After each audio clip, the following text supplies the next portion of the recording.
Hello guys, good evening, happy new year sa inyong lahat dyan. Welcome back again to my YouTube channel. So guys, for today's video ay i-share ko lang yung aking benta sa araw ng 31 at ngayon ay 1. So grabe guys, sobrang tumal talaga dito sa amin. So na vlog ko rin yung nung Pasko ay napakatumal din. Sobrang tahimik dito sa amin, walang nag-iinuman. So merong lang bumili noon sa akin ay isang bote ng Red Horse. So ngayon naman guys ay meron namang bumili kahit papano, pero hindi nga karamihan. So halos hindi nga gumalaw yung aking stock, no? So yung nabili sa akin ng Red Horse na 500 ay mga ano lang siya, mahigit kalahating case lang. At yung Red Horse 1 naman ay 4 na bote lang. Tapos nabilhan ako ng isang impe na with lime. Tapos tanduay. So 2 piraso lang din. So alam ko sa karamihan sa inyo guys ay napakaganda ng bintahan nyo. So nakakaingit kayo. Nakakaingit kayo.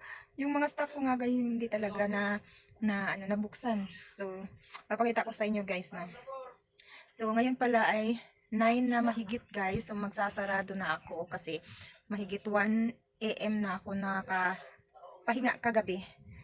Kasi nga sinasalubong natin yung New Year. So ito nga guys, yung mga sahog ko ito.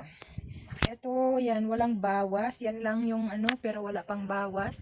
At yung mga ko yan ay ganun din, walang mga bawas talaga guys, no. So ito yung aking mga condense din at mga ibap ay eto nabilhan lang ng 1 piraso yung ating condense. So walang at dito naman tayo sa aking stock na wait. Ito. Ayan guys. So hindi pa rin siya nabuksan. Yan, hindi nabuksan yung ating stock na mga tanduay. So grabe talaga yung tumal guys, hindi katulad noong nakaraang taon talaga. Sobra. So ito papakita ko sa inyo guys yung aking benta. So ito yung benta ko kahapon at ngayon guys. Hindi kasi ako nakapagligpit kagabi, hindi ako nakapagbilang ng aking benta dahil nga madaling araw na, umaga na, kaya pagod na pagod ako at inaantok na, kaya hindi ako so ito yung aking benta guys. Yan, at ito yung iba. At ito naman yung iba. So dito nilalagay ko. Sinisipirit ko kasi itong mga bago guys. Yung mga 10, 5 piso at itong 20.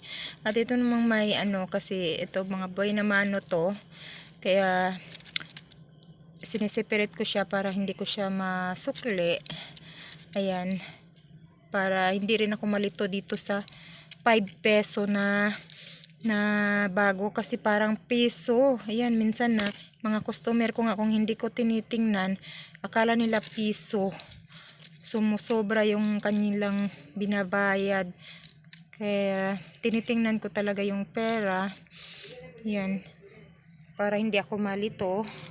At ito yung iba kong benta. So ito yung benta ko kahapon at ngayon. So kahit papaano guys ay din ako sa ngayon. Iba dun sa Pasko.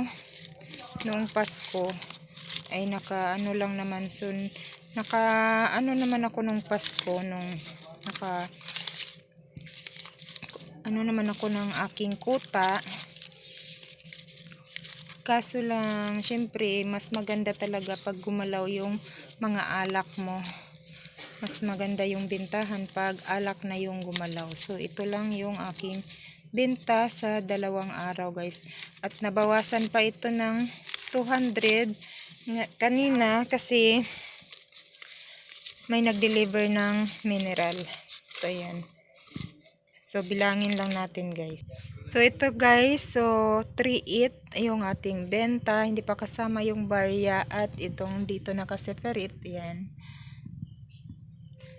So, yan lang yung ating benta guys. So, kahit pa paano, magpapasalamat pa rin ako sa ating Panginoon at meron tayong benta na nakaabot pa rin tayo ng ganito. So, laban lang tayo. Wag lang susuko guys. Ganun talaga yung buhay. So, siguro dahil nga guys na sobrang mahal ng bilihin lalo na yung bigas. Grabe yung napakamahal ng bigas dito sa amin. Halos aabot na ng 70 kilo.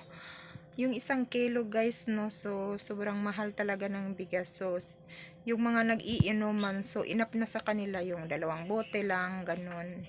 Hindi na aabot ng mga tag-iisang case, yung mga ganyan. So, isang bote, 2 bote, ganun na lang sila guys.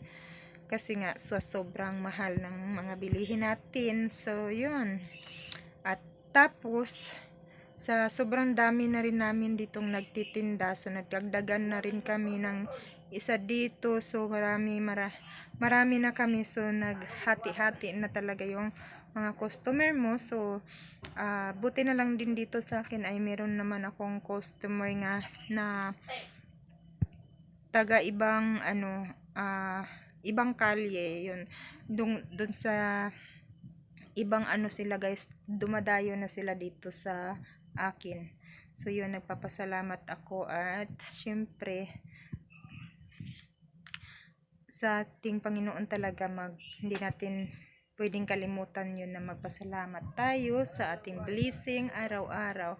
So yun lang guys yung aking mai-share sa inyo sa ganap ng aking New Year. So kahit papano naman ay may kunting handa naman tayo kahit ngayon napakamahal ng mga bilihin. So yun yung nakasanayan na natin na kailangan meron tayong maihanda kahit konti. So tradisyon na natin yun. So yun guys, maraming salamat sa inyong panunood. Happy New Year sa inyong lahat. So tatapusin ko na tong video guys at magsasara na ako dahil inaantok na yung inyong lola. So yun guys, bye bye.